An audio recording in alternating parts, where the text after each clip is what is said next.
Hey, what's up you guys, it's Dorothy and welcome back to my channel. In today's video we are going to go into chapter 4, part 1 of One of Us is Next by Karen and McManus.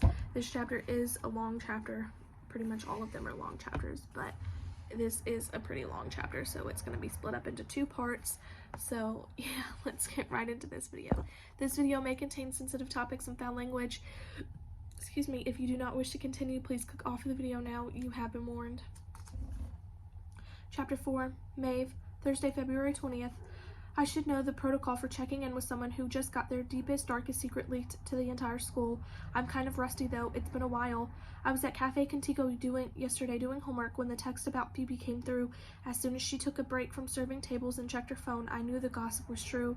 The look on her face was exactly the same as Browen's 18 months ago when the about this copycat site that Jake Rordian kept up after Simon died revealed she'd cheated in chemistry. Not just horror, but guilt. Emma came barreling through the cafe door soon after, red-faced and shaking. I almost didn't recognize her. Is this true? Is that why you've been acting so weird? She choked out, holding up her phone.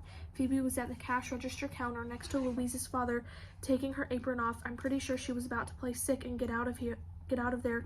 She froze, eyes round, and didn't answer. Emma kept coming until she was inches away from Phoebe's face, and for a second I was afraid she might slap her. Was it while we were dating? After, Phoebe said, so quickly and empathetically that I was sure that was true too. When Mr. Santos sprang into action, putting an arm around both Phoebe and Emma and shepherding them into the kitchen, that was the last I saw of either of them for the night.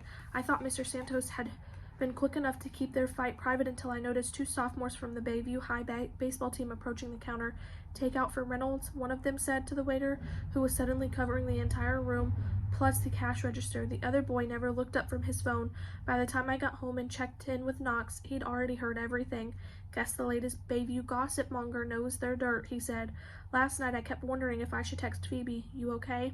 But the thing is, even though I've always liked her, we're not friends. We're friendly, mostly because I spend way too much time where she works and because she's one of those extroverted people who talks to everyone.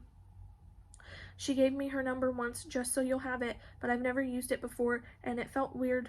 It felt like a weird time to start, like I was curious instead of concerned. Now, heading downstairs for breakfast, I still don't know if it was the right call. Mom's sitting at the table when I enter the kitchen, frowning at her laptop. When Browen was here, we used to always eat breakfast at the kitchen island, but something about sitting next to her empty stool makes my parents lose their appetite.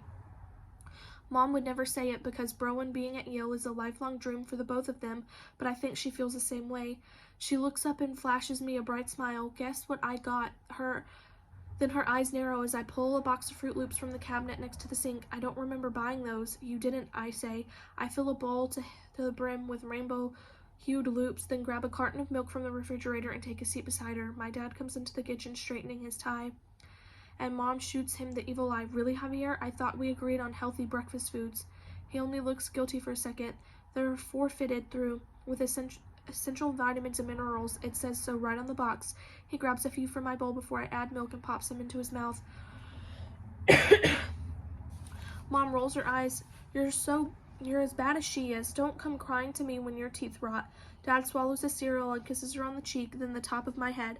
I promise to endure all the cavities with the appropriate level of stoicism, he says. My father moved to the States from Colombia when he was 10, so he doesn't have an accent exactly, but there's a rhythm to the way he speaks that's a little bit formal and a little bit musical. It's one of my favorite things about him. Well, that and our mutual appreciation of refined sugar, which is something Mom and Browen don't share. Don't wait for me for dinner, okay? We've got that board meeting today. I'm sure it'll go late. All right, enabler, Mom says affectionately. He grabs his keys from a hook on the wall and heads out the door. I swallow a giant mouthful of already soggy Fruit Loops and gesture toward her laptop. So what'd you get? She blinks at the shift in conversations and beams. Oh, you'll love this. Into the Woods tickets for when Browen is back next week. It's playing at the Civic. You can see how Bayview High stacks up against the professionals. That's the play the drama club is doing this spring, right? I eat another spoonful of cereal before answering. I need a second to muster the appropriate level of enthusiasm. Right, fantastic. That'll be so fun. Too much. I overdid it. Mom frowns. You don't want to go? No, I totally do, I lie. She's unconvinced. What's wrong? I thought you loved musical theater. My mom, You have to give her credit for how tirelessly she champions every single one of my passing interests. Maeve did a play once, ergo Maeve loves all plays.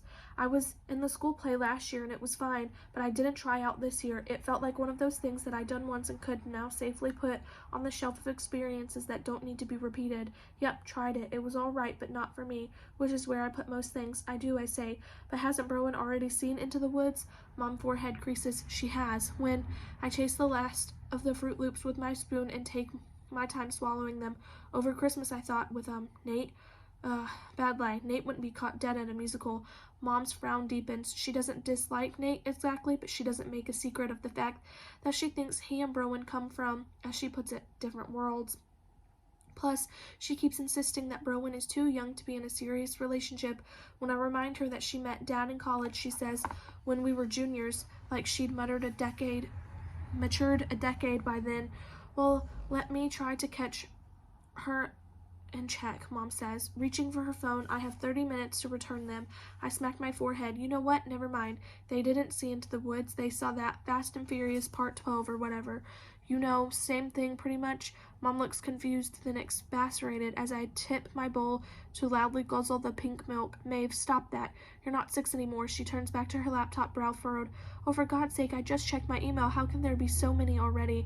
I put down my bowl and grab a napkin because all of a sudden my nose is running. I wipe it without thinking much more than it's kind of early for allergies, but when I lower my hand, oh my God. I get up without a word, the napkin clutched in my fist, and go to the first floor bathroom. I can feel wetness continuing to gather beneath my nose, and even before I look in the mirror, I know what I'll see. Pale face, tense mouth, dazed eyes, and a tiny river of bright red blood dripping from each nostril. I'm going to leave it off right there, and then I will see you guys in the next video. Bye!